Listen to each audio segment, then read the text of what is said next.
Hi, and thanks for joining us today. I'm your host, Jacqueline. And I'm your host, Nicole. Welcome to Perfictionist, where we share our passion for reading one story at a time.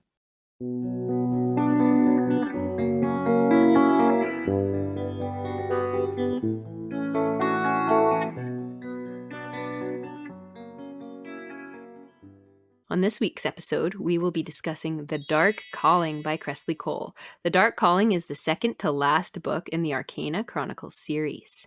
As with all the previous books in this series, The Dark Calling picks up at the end of Arcana Rising. I assumed that this book was going to be all about defeating Richter. I feel like we've been working up to the defeat of Richter, who's the Emperor card, but no. Kresley plays an Uno reverse card, and The Dark Calling actually centers around the activation of the Hangman and the impact that has on all the players and the game as a whole. Which I was like, what? I thought that was going to be the last book. Yes, I am so excited. Okay, so we're all caught up now. We both read the same amount of books in this series. So now we can have a full-on discussion. Theories abound for the next one. Yes. No holding back. No holding back. Okay, so how surprised were you about Paul? So incredibly surprised. Yeah, well, I mean, I had this entire theory that I was convinced that Jack was going to be the Hangman. But now that I know who the Hangman is and the direction that character took, because I was reading about the Hangman card, and I was specifically looking for things that connected Jack's character to that card. So I kind of completely overlooked that I guess this card is very much about reversals and about being a trickster, not a trickster like the magician, but just being someone who just kind of stirs things betrays up. You. Yeah. It's really big on betrayal. And so that's the direction that kind of Kresley took with this character, as being this big betrayer. Yes. And if that had been Jack, I would have been devastated. That would have been devastating. Absolutely. It was killing me in the last episode that we were talking about this, when we were talking about the fact that Evie got pregnant and she's like, I swear I got the shot. Mm-hmm. Yeah, no, her, Paul's whole, twisted manipulation of all the people inside the castle was just, so, I don't know, you felt that, insidious. Disgust and the insidiousness. And, Evie at the beginning of this book, I did find a little difficult to read, because she felt like she was being so out of character. She's usually so sweet and so understanding, as Evie, the Red Witch is a separate character. Mm-hmm. But she was so she hated Paul for this betrayal of, because she's convinced she was told she got the shot. I know. But everyone's making her think that she's crazy. Poor Evie, because her gut was telling her this guy, and Arik is defending Paul. He's been such a good, essentially, employee. Yeah. And it's oh man, yeah. But I totally fell for it too, because I'm like, Evie, why are you being so harsh? Everyone else is saying he's a good guy, and you're just misremembering things. And no, she was 100% on point with her feelings. Her gut was telling her this man is evil.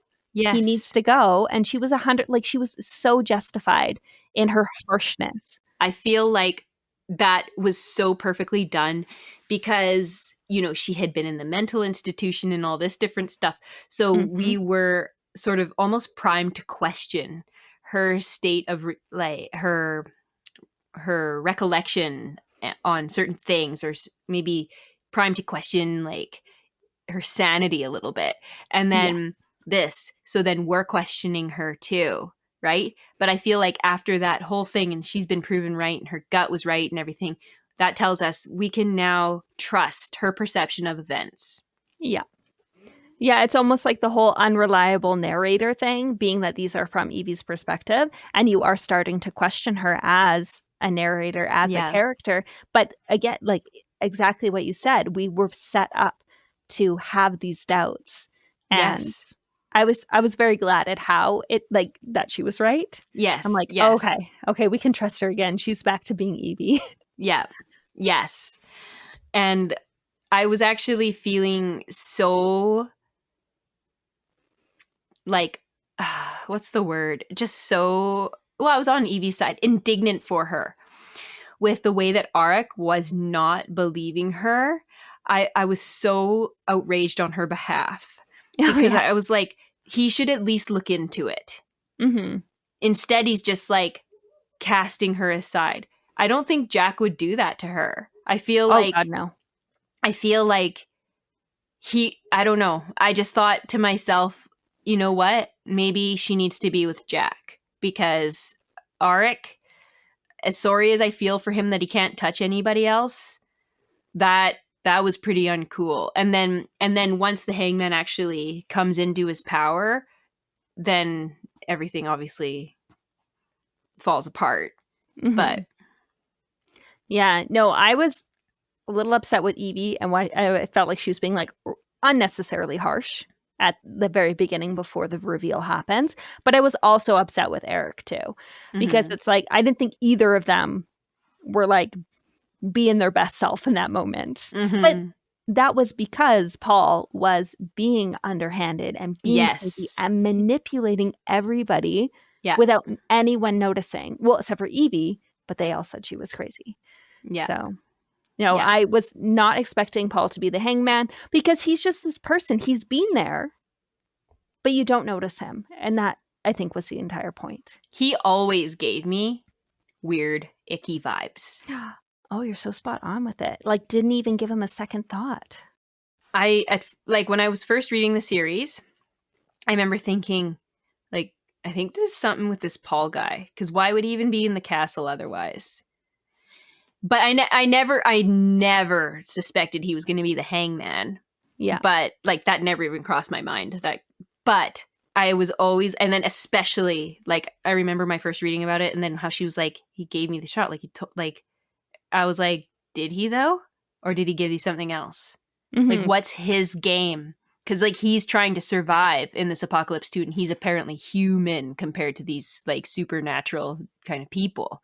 Yeah. So what's his game, right? I was very suspicious of him. Good for you for, like, picking up on that. I don't know. Thanks. So, right, let's talk about Finn, actually. Oh, why did that have to happen? I mean, I guess they're probably all gonna die at some point, but like, I mean, that is the name of the game. Yeah, like, literally. But, like, we have to assume Evie's gonna win. That's the assumption I am under. but I feel like no one else is guaranteed to. Yeah. Yeah, it'll be interesting to see where it goes. But yeah, with Finn, like, I found it so heartbreaking because they just had this, like, intimate moment. Like, the four, like, Finn and Lark have gotten together and we're seeing their love blossom. And then Eric and Evie are in, like, a relatively good place, but not the greatest because of the whole Paul stuff going on. But they have this beautiful moment where Finn is showing them, like, a sunset on waves because, like, Evie's like, oh, my child will never know what the sun is. And he's like, I'll show them. And then it was so beautiful. It was, like, touching in and of itself. Like, that moment in the story was just, like, a really special moment in and of itself. But then for Finn to be eliminated from the game the next day and for that to be used as, like, the excuse that Paul uses to have everyone turn on Evie, it's just, like, so devastating. I was so crushed by Finn's death, and also, like, his potential to not, the fact that he wouldn't even be there when Evie's child was born. Yeah. And, like, what that took away from, like, them. Yeah. And I was like, I don't know. I was actually quite upset over Finn's death. It was the one that hit me the hardest for sure. And it felt like it really showed how the loss of these individual people impact the world. And I think it did a really good job of showing, like, this isn't insignificant. Like, each person who is lost in these games has an impact. Yeah. What did you think about the way Arik was acting? How he was acting, rather, under Paul's control? I had a lot of like emotions about it, but it was like almost like so much it was hard to weed through because like that because Paul's power is to like reverse people's cards, which I absolutely love how Kresley played into this tarot card reversal thing. Mm-hmm. I thought that was a really, really cool way to bring that aspect of tarot into the story.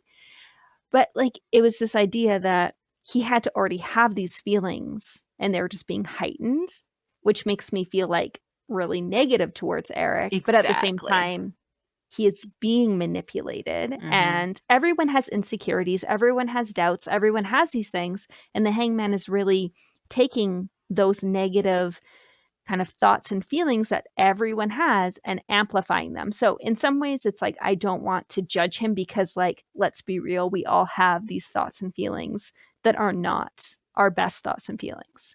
But then Mm-hmm. for them to be on display, yeah, I was not happy with Eric. I was pretty upset with him as a character.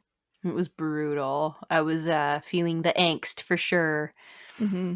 Some of the things he says to Evie, yeah, like we recently read a review where someone said they wanted to punch the main character in the face. Like, I get that sentiment in this moment of reading this Mm-hmm. book. Like, Mm-hmm. Eric, like, I mean, he's death. I couldn't ever. But You would die. yeah, give your head a shake, sir.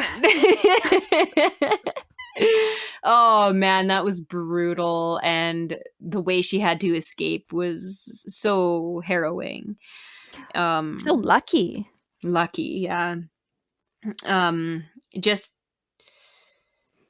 yeah. It's just so interesting because it was like they were almost getting to a place of, I don't know. They were quite comfortable in the castle. Mm-hmm. Things were nicer, minus the Paul like uncertainty. But yeah, and Evie, I don't know. She feels so vulnerable now that she's pregnant. So and the fact that he was even trying to kill her while she was pregnant, I was like, I cannot believe this. This is insane. But I mean, like, of course, it like I guess he couldn't fight Paul's power, but I don't know. Like, yeah, the I fact that he so easily believed that she was lying about that and like Yeah. he couldn't even fight through. Yeah. And especially when you find out later what does make him fight through it, I think that makes it worse. Yeah. Yeah. And the fact that like I think it makes it interesting for the story that Eric has this power, but it is contained within a sphere. So I Mhm. think that is an interesting element to the Oh, story. you mean Paul? Sorry? Sorry, Paul. Yes, I do Yeah. mean Paul. Yeah. Because it like Yeah. contains that power. Because or else it would be OP. Like Mhm. he seems like what are they going to do to take this like to take him down. So I think having that containment of it helps with the story Yeah, overall. he needs some kind of weakness. Yeah. And it's that it can't just go all over the world all of a sudden. Mhm. But it was expanding though. Yes, and like the point would be like eventually it would encapsulate the whole world, I'm assuming, if they cannot get it under Stop him. control. Yeah. And so but there is some sort of a boundary, which is nice. So then we like have Evie, like our like alliances all shift at this point because Yeah. of this, which is again like really like switches up the aspects. Uno reverse.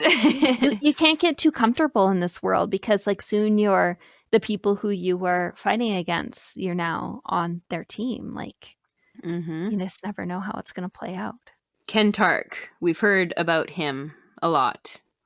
And Evie ends up actually teaming up with Kentark, and Mhm.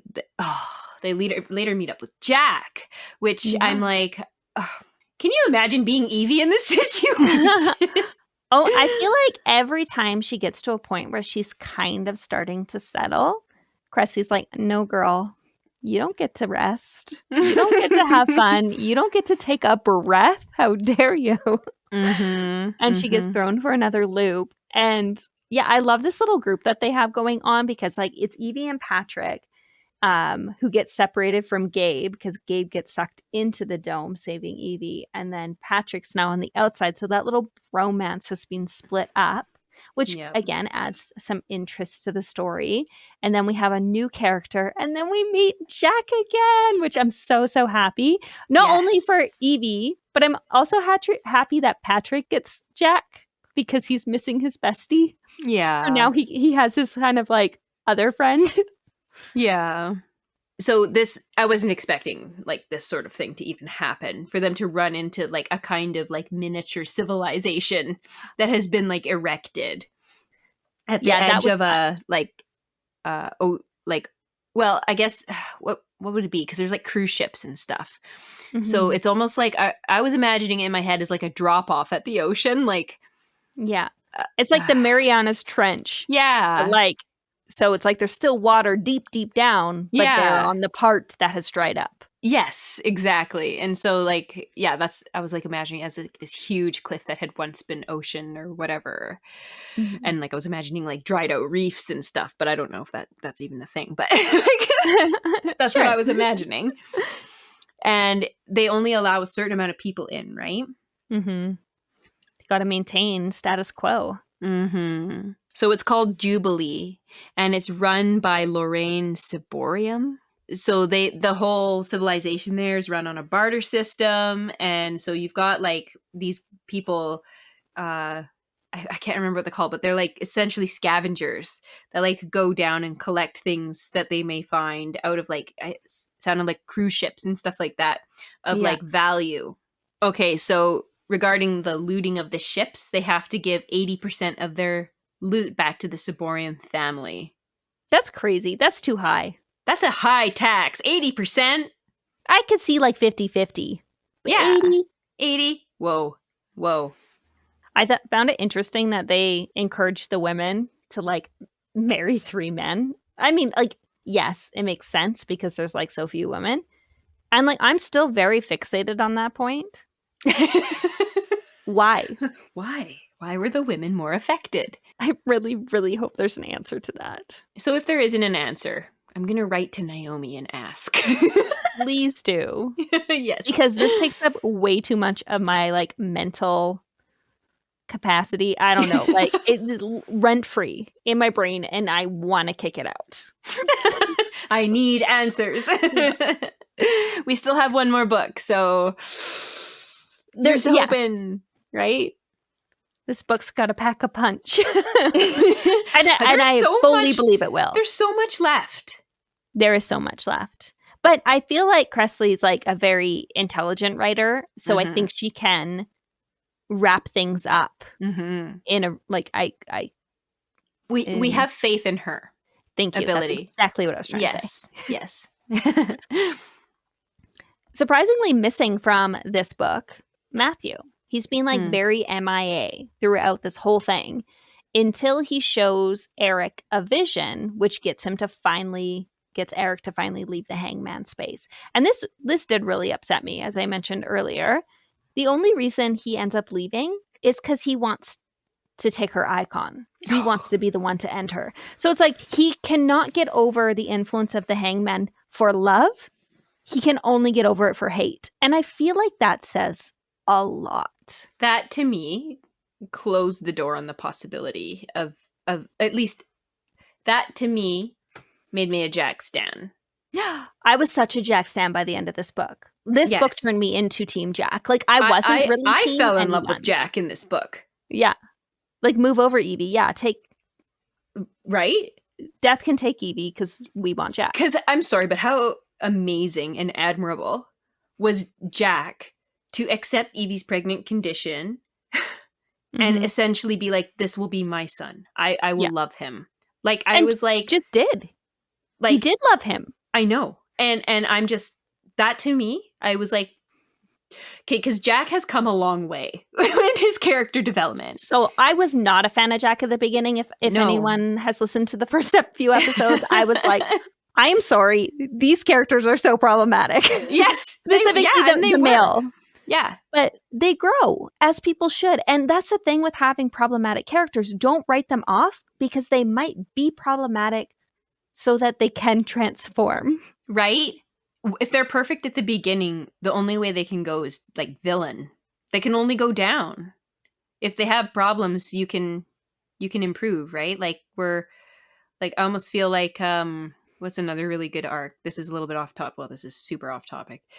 Jamie Lannister had a good arc, right? Yeah, I recently, was it you? I don't know. I feel like I recently saw something or was talking to someone, and it might have been you, where we're talking about Jamie Lannister, and it's like, how can we go from seeing this person push a child out a window to rooting for him? Right? Good storytelling. That's how we can go from good there. Storytelling, exactly. Yes. So that's the parallel I was trying to draw with Jack there.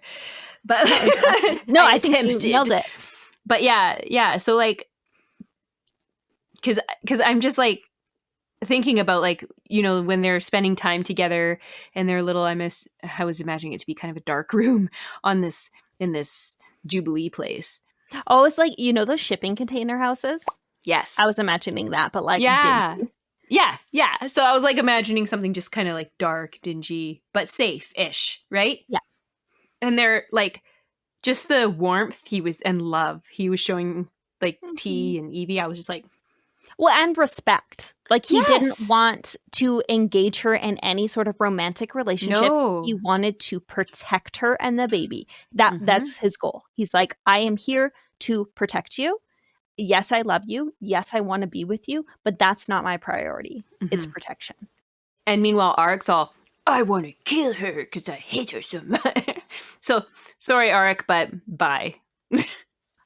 And like Aric runs to this place, like exhausting his poor horse to death. Yeah. He runs Thanatos into the ground. That's the extent he wants to get to Evie to. I guess at that point the illusion has worn off. Yeah, so then he's like, "Oh my gosh, I need to fix this." Yeah. But so I guess that's a positive. I mean, not for Thanatos. Oh my gosh. And then okay, this is as an aside. This is off tangent, but we need to take a moment because we always take a moment for the animals in these stories. Yes. And the disrespect that was given to this horse. I know. To be taken out by beggars. Oh my gosh. It's so that was upsetting. Disturbing. I didn't like that. Why, Kresley? Please. No. When he left Thanatos, because he could not carry on, but it was like left very vague. I was like, they better find him in the end. Like they better find and rescue him in the end.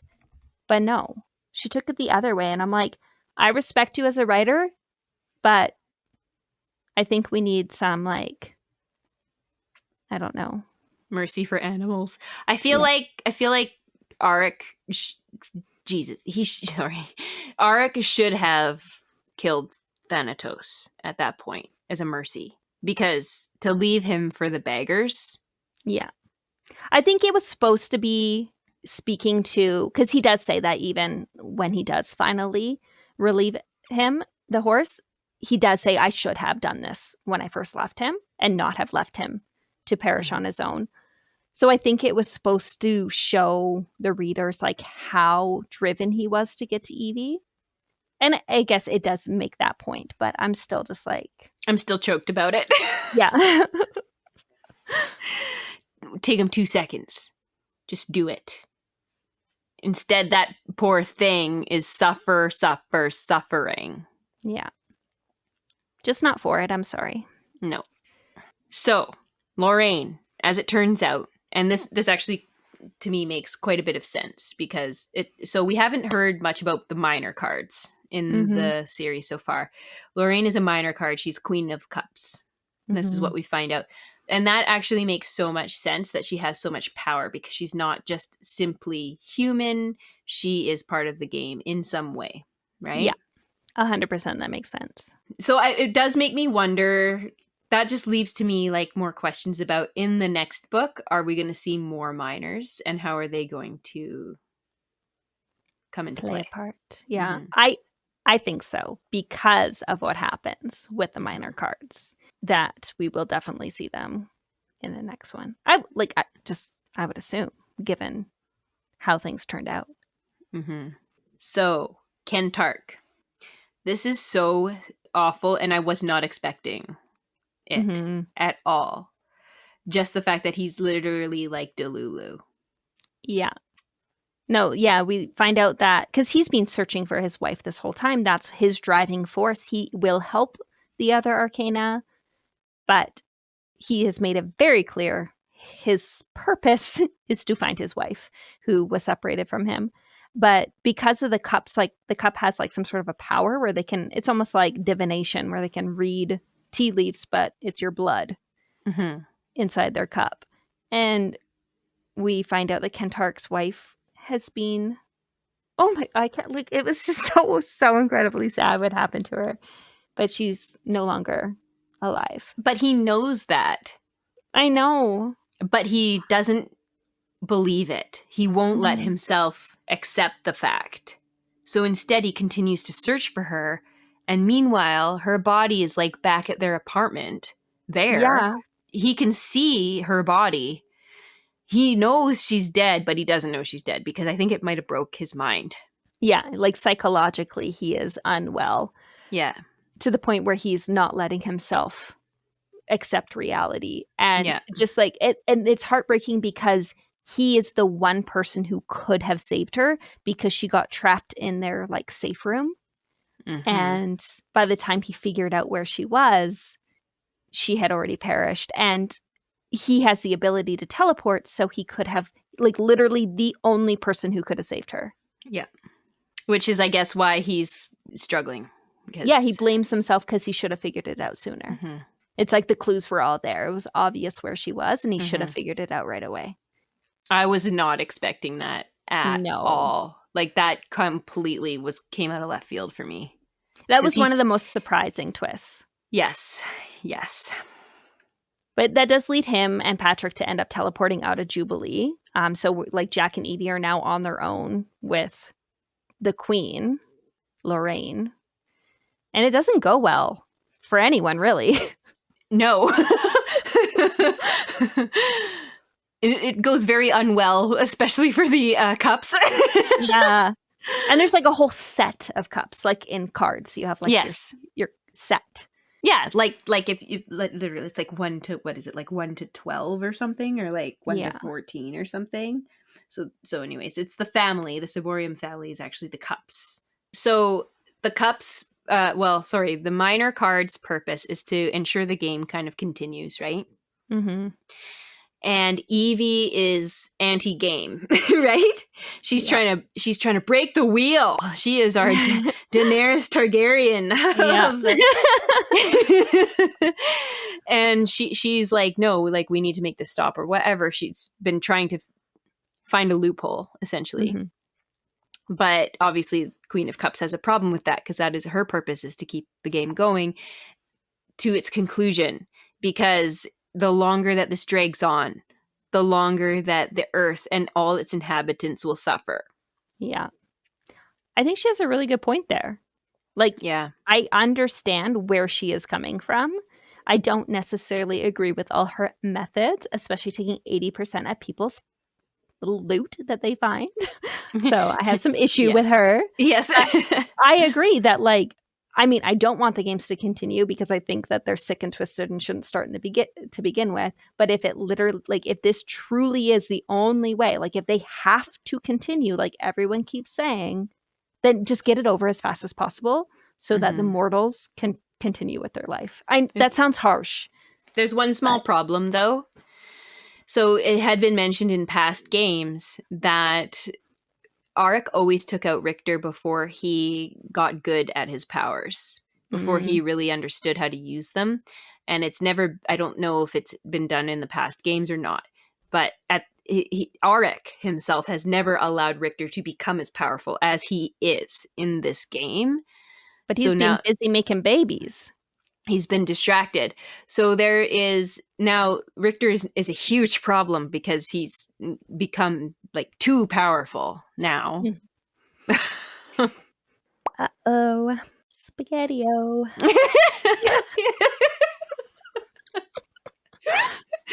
Yes.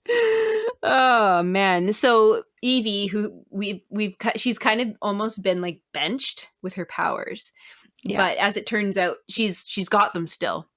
and they've actually been building up, and she just didn't know how to undam them, essentially. Yeah. It's very So like Throne of Glass, well, it was, power. yeah, it is. And it was actually, if I'm not sure if I'm remembering this correctly, but she suddenly has an understanding about the Red Witch. There's like, I feel like she suddenly has this sudden understanding about her powers and becomes less afraid of them. And then she kind of, I think, has that happen when she annihilates all the cups. Mm-hmm. Well, I think she still is afraid that, because basically she like, it's like a Hulk situation where she's like turning into the Red Witch. And she does have this fear that she will not be able to turn back into Evie. Yeah. But like Jack seems to be her anchor. And that is very consistent throughout this story, is like she unleashes the Red Witch and her well of power, and then Jack pulls her back. Yeah, she does come to an acceptance about the fact that she has to embrace that Red Witch part of herself in Mm-hmm. order basically to survive or to protect her friends, where she's been fighting it for so long. I think it's just a matter of trying to figure out how she can reel that back in so she doesn't completely lose herself. Because I almost feel like if she completely surrenders to the Red Witch, then Evie is gone. Yes, that does seem to be like what it's alluding to. It's like every other game, she like the person who, like the mortal who then became that the Empress card, they always just gave in to the Red Witch, and it was the Mm-hmm. Red Witch who was playing the games. Mm-hmm. And so it's different because this time Evie is playing the games, but she's letting the Red Witch out to fight Mm-hmm. the battles and then tucking her back in. Yes. And I'm actually now thinking about one of Kresley's other books where actually it's Lothair, where the female protagonist is inhabited by a goddess, like a type of, I think, a death goddess. And so she's like fighting. This goddess is within her, but she comes out sometimes, and Mhm. then she'll push her back down. And it kind of reminds me a little bit of that. Like, is the Red Witch a completely separate entity that inhabits her body, or is it just an aspect of herself that she has to accept? And now I'm starting to wonder, that is the Red Witch like this other thing? Do you know what I mean? Yeah. Interesting. And if it is that, then is that the same with all the other arcana and they've always just let this other Mm-hmm. player kind of take over? Mm-hmm. Because it is a game created by the gods. So is it some kind of like, oh yeah, we select these kids, but if they have like, they're not humans, right? So they've obviously given the powers. Do they have some kind of like demigod or sub god type of like level of godliness that they're like? Well, yeah, because they like I think my understanding is they're regular mortals, but they come from a very specific bloodline. But then the night before the games start, they are empowered by the Entity. gods. Well, So that's what like the I'm gods will. wondering. Like, I just suddenly had that thought because just because I read Lothair somewhat recently, and there's the premise there is now making me wonder about this Red Witch situation. Oh, well, that would be cool. That'd be interesting to see. Because there is, yeah, it's this whole idea of the games continuing, but then them stopping the games. But like, it's like they get reincarnated. So it's like if the games stop, then they aren't getting reincarnated. But maybe that's not a problem because the thing that's being reincarnated isn't actually the person from the bloodline. It's like this other entity that's being put in. Do you recall with detail the scene where she eliminates the cups? What I remember from it is it felt like very like spotty almost, if that So, makes sense. yeah, yeah. So, and the reason I'm asking is because, like, I'm wondering if she fully gives over to the Red Witch, if Evie herself doesn't even, like, isn't even consciously aware of what the Red Witch is doing, is what I'm wondering. I don't think she is because after that scene where she eliminates the cups, she doesn't remember what happened. She has to ask Jack what happened. Okay, so that's why I'm wondering if they're two separate entities. Yeah. Ooh, I like this theory. In which case, like, if that's true, then Evie herself is in peril. Because if she gives herself over to the Red Witch and can't come back out again, then she's gone. She may as well be dead. Yeah, I wonder if she can, like, get rid of the Red Witch at the end. Either that or, like, can they work together instead of fighting against, like, the Red Witch, you know, is railing against Evie's kindness and Evie's railing against the Red Witch's viciousness. Is there a way they can work together? That would be cool, but it would also be interesting if, like, at the end, if they are two separate entities, if, like, they can work together to, like, end the games or whatever they need to do, but then at the end they can separate so Evie doesn't have to live this immortal life. She can live a regular mortal life with Jack. Right? Wouldn't that be nice? Okay, so this, so this is interesting. I didn't even think of this theory until just now when we're talking, because that would be cool. The wheels are turning. Yes. Yeah, so going back to this love triangle thing. Love triangles can get a little bit boring after a while, but the love triangle in this, it feels a bit more messy now, because I mean, like, Arik was like, I only left because I wanted your icon. Oh, that's problematic. You know, like, I would have a problem with that personally. I'd be like, really? Like, but anyway, never mind. So I think Evie has a pretty strong problem with it too. Yes. But Evie does, she is eventually able to defeat the Hangman and free Lark from his poor Lark, by the way. Oh, I know. And she's like kind of like almost like wasting away. Yeah, and like almost receding into an animal. Yeah. Which then lends me to, or makes me wonder again about my theory about the separate entities. Is she gonna kind of completely withdraw into this other entity, which is her card, and then we won't see Lark or her personality anymore? Is what I'm wondering. Well, yeah, and now that she doesn't have Finn, like, I feel like when the characters are in love, they kind of like Lark and Finn bring out Lark and Finn, not the cards. If that makes sense. Yes. And so obviously Evie is traumatized by what happened with Arik trying to kill her. And her unborn child. Yes. That poor child. And the things that he said, too, because those were brutal. Yes, brutal. Exactly. I want her to stay with Jack, but Jack didn't even give her that choice. Jack has... But I think Jack does that a lot, though, doesn't he?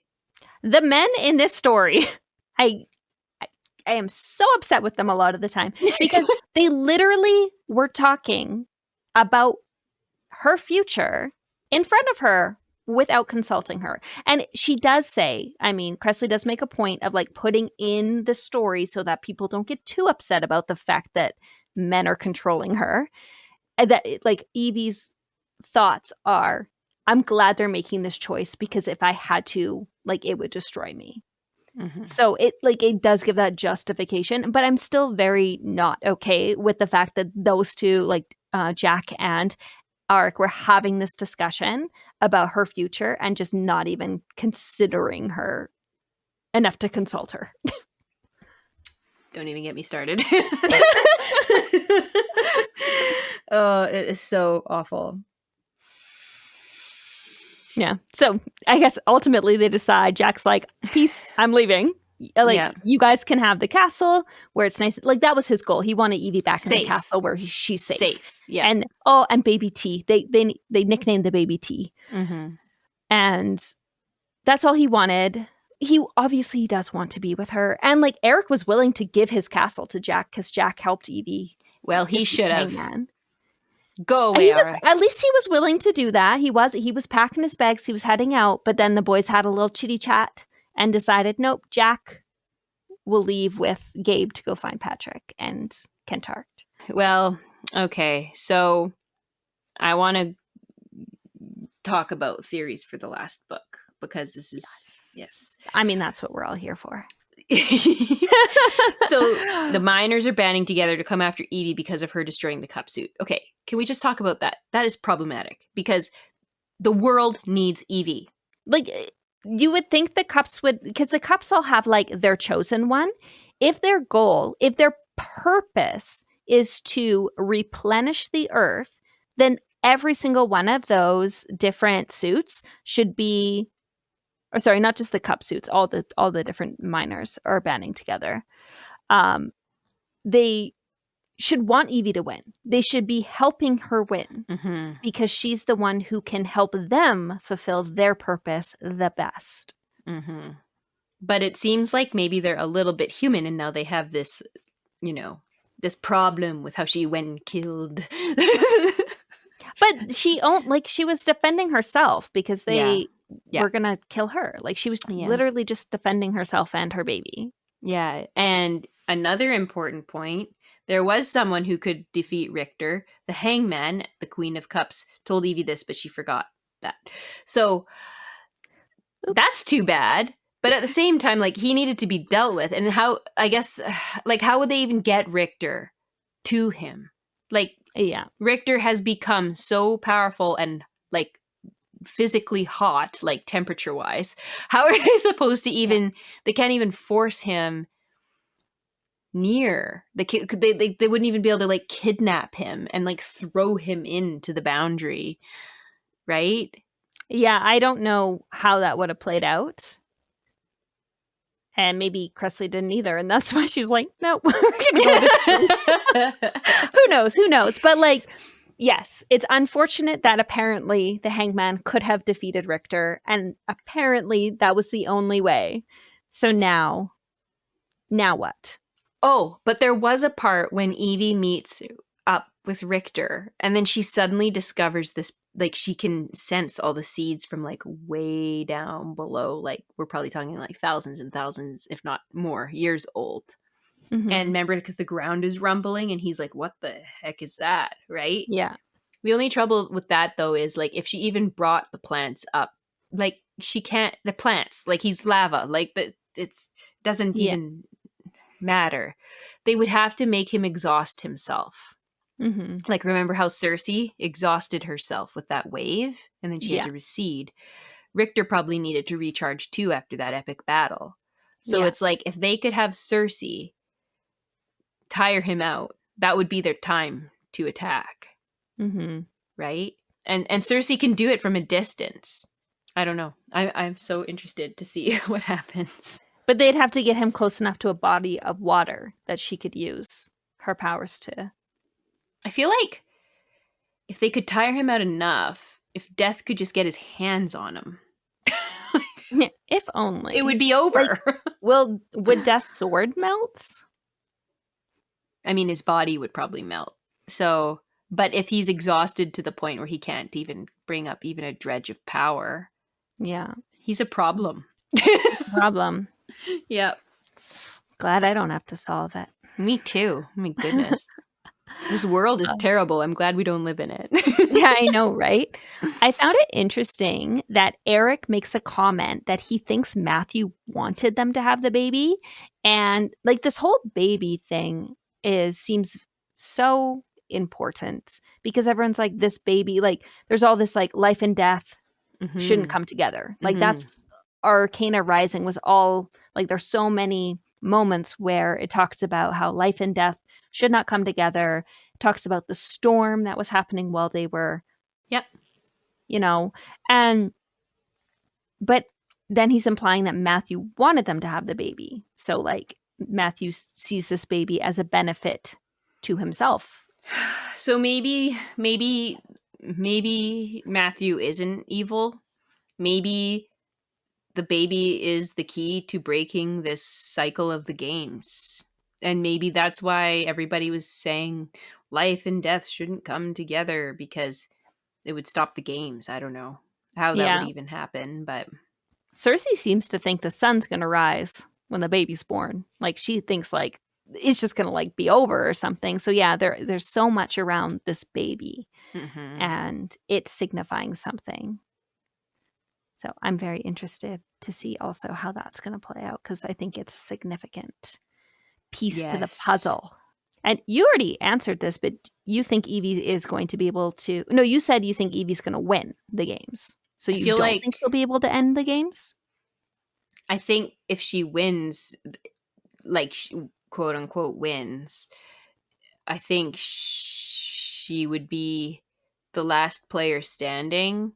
And I feel like she has to, or else it's just apocalyptic and the world is over. So you don't think there is going to be a loophole? You think they have to actually end the games? No, I don't know about that. But Okay. I know Evie has to survive whatever happens. But you think she has to be the sole survivor? Or the other Arcana potentially could survive as well? Or you're not sure yet? I don't know. I really want her and Jack to survive. Yeah. And he's not Arcana, so... Yeah. They can. The two of them can survive and ride off into the sunset. Yeah. With baby T. Yeah.